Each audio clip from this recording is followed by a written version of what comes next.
Hello and welcome back.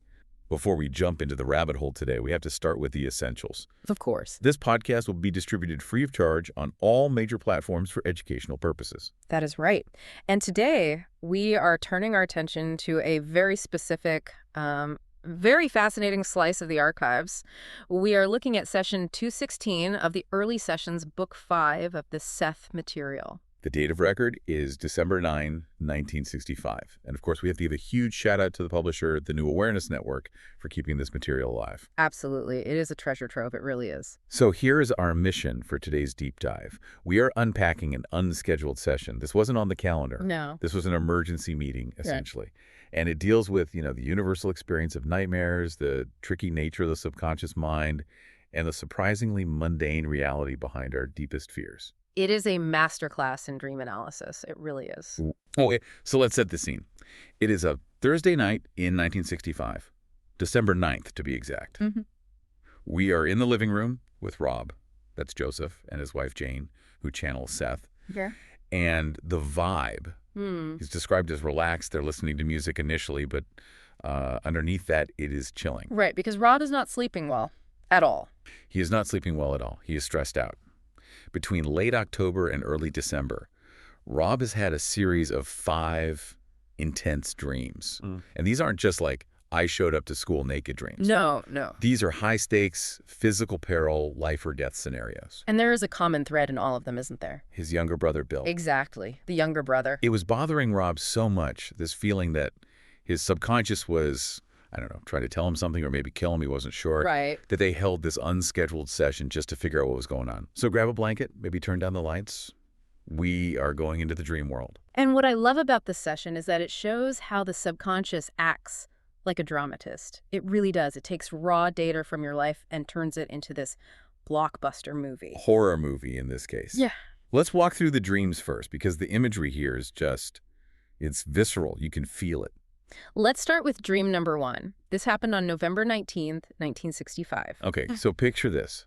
Rob and his brother Bill are trapped. They're in a deep mountain valley. The walls are steep, rocky, brown. It just feels claustrophobic. Classic entrapment nightmare. The walls closing in. Totally, and they are in this rickety old house on the slope. Rob is standing on the roof with Bill. Now, the roof is shingled, it is slanting down, and it is covered in this fine snow. That detail is important. The snow, it's slippery. It's incredibly slippery. They are pressed against the side of the house, terrified to move. Then Rob looks at Bill. Bill is way too close to the edge. Rob screams, "Be careful!" But it's too late. Bill slips. Ugh, that slow motion horror moment in a dream. Exactly. He lands on his backside, tumbles over the edge. Rob hears him hit the ground. And the sound, Rob describes hearing the impact and being convinced Bill has broken a limb. The fear is just so real. But there is a twist when he looks over the edge, right? There's always a twist. Rob looks over, terrified, and he sees that Bill hasn't just fallen off the roof. He has fallen further, over the edge of a steep cliff right next to the house. Wow. And he is hanging onto this skinny little shrub that is rooting itself in frozen ground. A literal cliffhanger. It is the most literal cliffhanger. And get this, Bill looks up, and Rob thinks he's smiling, or at least he doesn't look worried at all. Which is so disorienting for the dreamer. You're panicking, and the person in danger is just chilling. Right. So Rob realizes, surprisingly, that he can move better on the slippery roof than he thought. He grabs a drain pipe, swings down, and prepares to haul Bill up with one hand. And that's where the memory of that dream sort of ends or resolves. So we have ice, cliffs, slipping, and a rescue mission. Got it. Keep that on your mental pinboard. Now let's move to dream number 2. This is December 1st, 1965. The setting shifts dramatically here. We go from ice to water. Vivid, beautiful, blue-green water. Rob says it felt like bath water. It was pleasant, comfortable. They are swimming in a stream, but There's always a but. they are just above a high, rapid waterfall. So again, the peril is just looming there, right on the edge of the frame. Rob is thinking about going over the waterfall, holding his breath. He's hesitating. But Bill just goes for it. How does he go over? This is the weird part. He curls up into a ball. Rob describes it as a fetal position. He just coasts over the edge like it's nothing. Interesting imagery. Rob follows him. He holds his breath, goes over the falls, and plunges deep into the water at the base. And here's the kicker. He feels no fear. Really? It's actually pleasant. He knows if he holds his breath, he will just float back up. So the panic is gone, replaced by this strange calm in the face of what should be certain death. But there is an obstacle. While he's underwater, Rob sees a large underground rock or a pillar. It's dark, it's rough, rising up from the depths. And he has to navigate around it to avoid getting smashed. And Rob, being someone who analyzes his own dreams, he had a theory about that rock, didn't he? He definitely did. He woke up and thought, okay, pillar-like rock, that's a phallic symbol. Right. Classic. Right. And he thought the warm water and the fetal position represented reincarnation or, the womb. It's a very Freudian first guess. Sometimes a rock is just a rock, or is it? Well, we will get to what Seth says about that rock in a minute. But first, we have to talk about the third dream. This is the one that really, really rattled him. December 8, 1965. This is the climax of the fear sequence. Rob is in a brick-walled underground room. It's dark, it's gloomy, and the premise of the dream is that he is to be executed. Executed? Wow. By painless injection. He has a very specific method of execution. Yeah. So clinical. And the executioner. His own father. Oh, that is heavy. Really heavy. It gets heavier. Rob is lying on an examination table. He's waiting for the needle. He looks out a window, which is made of many small panes of glass, and he sees his wife, Jane. And what's she doing? She's outside on a swing. It looks like summer. And she's swinging away, totally unbothered, totally oblivious. So he is inside facing death, and she is outside playing in the sunshine. Exactly. And Rob notes that his feeling wasn't fear of dying. It was this deep sadness and concern that he wouldn't be with Jane anymore. He felt like she just didn't understand the predicament. And the execution itself. Does it happen? That's the confusing part. The dream logic breaks down. He thinks he receives the injection, or it was supposed to happen hours ago, but he's still just wandering around the room. Alive. He's alive, but he's waiting to die. It's this limbo state. So we have three distinct scenarios: the icy cliff rescue, the waterfall plunge, and the execution by the father. And Rob is thinking, my subconscious is screaming at me. Does my brother have a death wish? Do I have a death wish? Does my father want to kill me? I mean, what else could it be? It is easy to see why he wanted an unscheduled session. This is heavy stuff to carry around in your head. So enter Seth. No music needed tonight. Yeah. Jane takes off her glasses, closes her eyes, and boom, Seth is there. And he doesn't waste any time. Seth is very direct here. He starts by diagnosing the root cause. And it is not at all what Rob expects. Not even close. Rob is worried about death, physical peril, broken limbs, existential dread. All the big stuff. And Seth looks at all of this trauma and says, essentially, relax. This is about money. It is the classic bait and switch of the subconscious. The ultimate cosmic punchline. I have to laugh because it's so relatable. You have a dream that you are falling off a cliff, and it turns out you were just worried about your visa bill. That is exactly what is happening here. Seth connects all three of these incredibly dramatic dreams to a single financial situation involving the family. So let's unpack the symbols, because this is where the genius of the analysis comes in.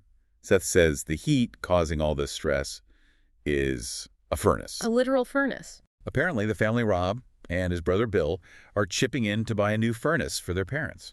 And that purchase is the catalyst for everything. All this drama. Seth breaks it down so clearly.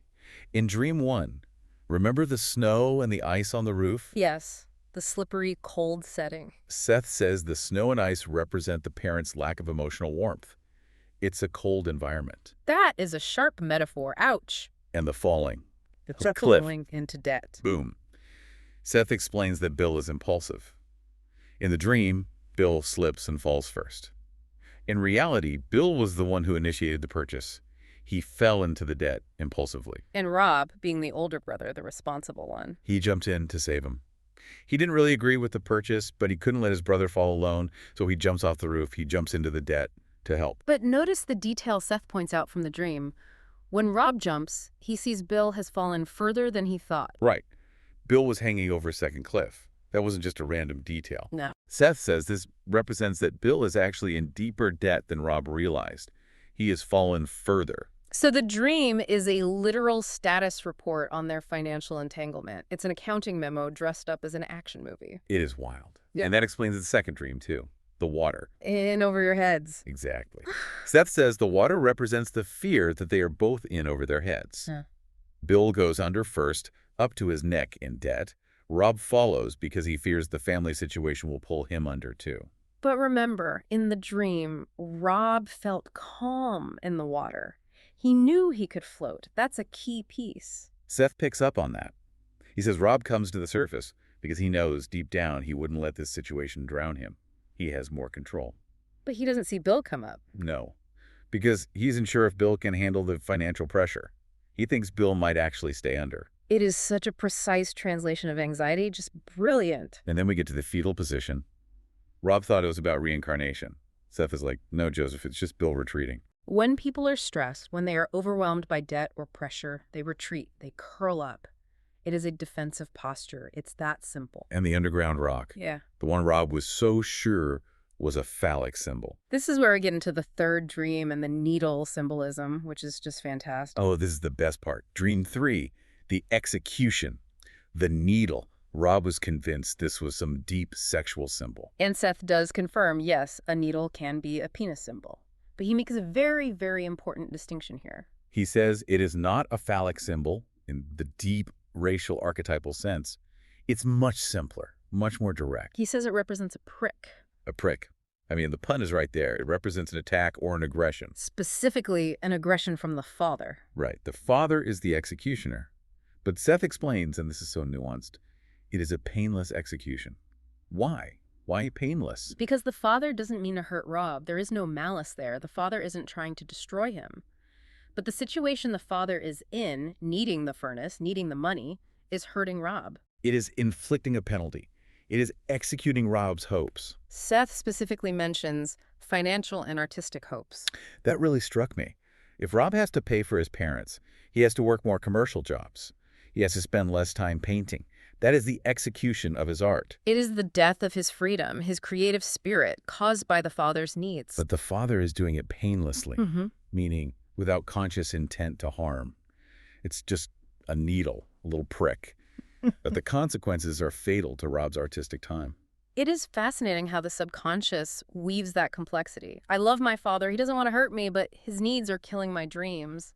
How do you even represent that? Apparently, you represent it as a painless execution. It all fits perfectly. But then, Seth drops the bombshell. The repressed memory. This is the big twist. This is where it gets really, really interesting. Yeah. Seth tells Rob that there's a part of the execution dream he completely forgot. Wiped from his conscious memory, just gone. Totally gone. Seth says, in the actual dream, you didn't just wander around waiting. You eventually just walked out of the room and refused to be injected. He walked out. He said no. Rob had no memory of this upon waking. None. He only remembered the sadness in the waiting. So why? Why would he forget the most empowering part of the dream? Because of guilt. Simple as that. Guilt. Rob's conscious ego, his self-image, is built around being the good son, the responsible one, the one who sacrifices for his parents. So the idea of saying, no, I will not be executed for you, I will not give up my money and my art for your furnace, that was completely unacceptable to his waking mind. Exactly. His ego couldn't handle the rebellion, so he repressed the refusal. He censored his own dream to fit his moral code. It's an amazing act of self-deception. That is mind-blowing. The subconscious rebelled, and the conscious mind said, nope, we're not putting that in the report. And Seth takes it a step further with the sadness Rob felt for Jane. Oh, right. In the dream, Rob sees Jane swinging and feels this profound sadness.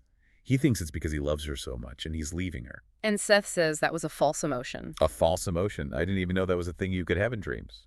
Seth argues that the sadness was manufactured. It was a cover-up. It was a more palatable emotion. Rob felt sad to hide the fact that he was actually angry and refusing to be the victim. So instead of feeling, I am furious that I have to pay for this furnace, his ego swapped it for, oh, look how sad and tragic it is that I am dying for my loved ones. It is a noble tragedy instead of a selfish rebellion. It makes him look better to himself. The concern and sadness you felt then for Ruburt was false and added on to hide the fact that you would refuse to be sacrificed. That is a direct quote from Seth. It forces you to question your own feelings and dreams. Is the emotion you feel the real emotion, or is it a mask for something less acceptable?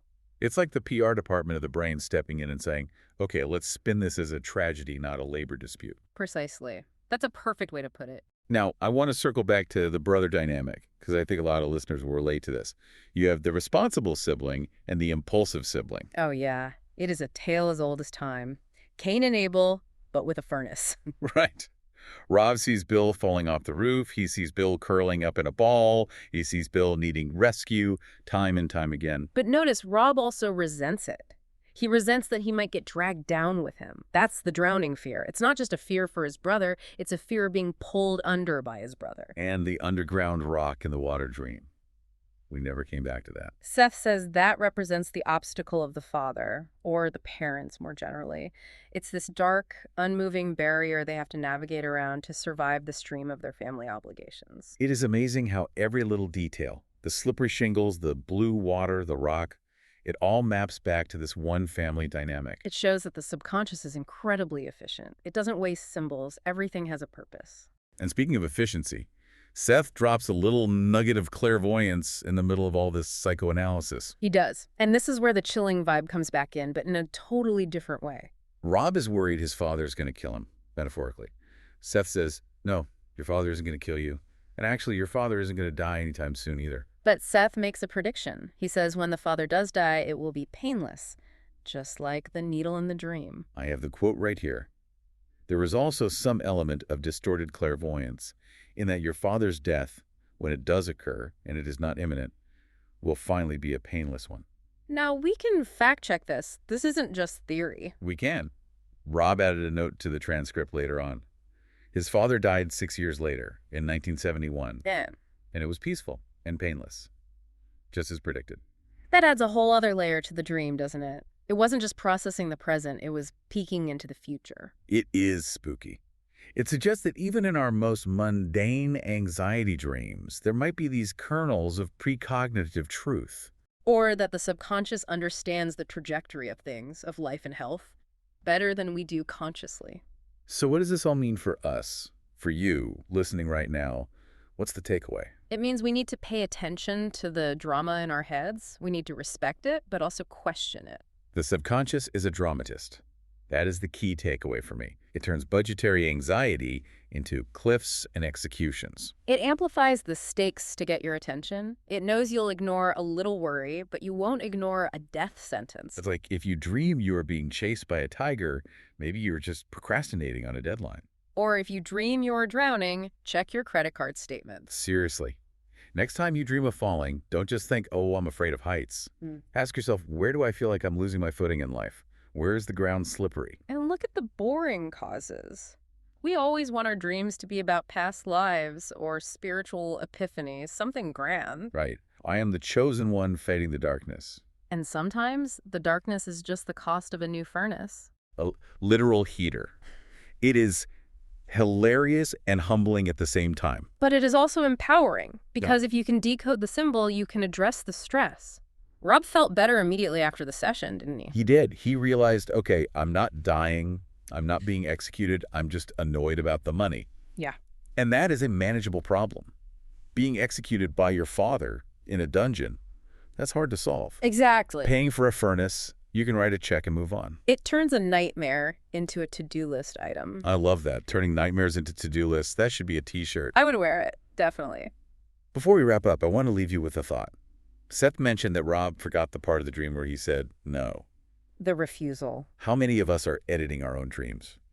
How many of us are waking up with only half the story because the other half doesn't fit who we think we are? It is a provocative question. Maybe we are braver in our dreams than we let ourselves remember. Or maybe we are angrier or more selfish. And that's okay. The dream world is a safe place to feel those things.